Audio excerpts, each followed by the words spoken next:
ওকে, তো হ্যালো বন্ধুরা, দেখতেই পাচ্ছ আমরা রেডি হয়ে বেরিয়ে পড়েছি বিয়ে বাড়ি যাওয়ার জন্য। দেখো আমরা সিঁড়ি দিয়ে উঠে পড়লাম। বিয়ে বাড়িটা হচ্ছিল আমাদের বাড়ির পাশেই, সরণিকা লজে। দেখো এসেই তো রানী এখানে খাওয়া শুরু করে দিয়েছে, আর বলছে বর্ষাদি ভিডিও ভিডিও করো না, খাও খাও শেষ হয়ে যাবে। তো আমিও খেতে শুরু করে দিয়েছিলাম। তারপরে আমরা চলে গেলাম চিকেন স্যাটি খাওয়ার জন্য, এটা খুব ভালো লেগেছিল। তারপরে একটু দিদিটার সাথে দেখা করলাম, ছবিও তুলে নিলাম। তারপরে এখানে আবারই সেই খেতে শুরু করে দিয়েছে। সেদিনকে তো আমাকে কোনো ছবিই তুলে দেয়নি, বলছে বর্ষাদি শুধু স্টলে খেয়ে যাও খেয়ে যাও, কোনো ছবি তুলতে হবে না, ছবি তো পরেও তুলতে পারবে। তো দেখো তারপরে আমরা খেতে বসে গিয়েছিলাম। আইটেমে ছিল ফিশ ফিঙ্গার, রুমালি রুটি, এগ তড়কা।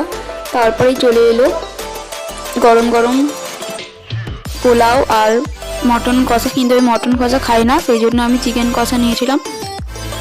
তো রানী দেখো এদিকে কেমন খাচ্ছে, কোনো কথাই বলছে না, মটন নিয়েই যাচ্ছে আর খেয়েই যাচ্ছে। কাকিমাও দেখাচ্ছি, দেখ দেখ বর্ষা মটন খাচ্ছি।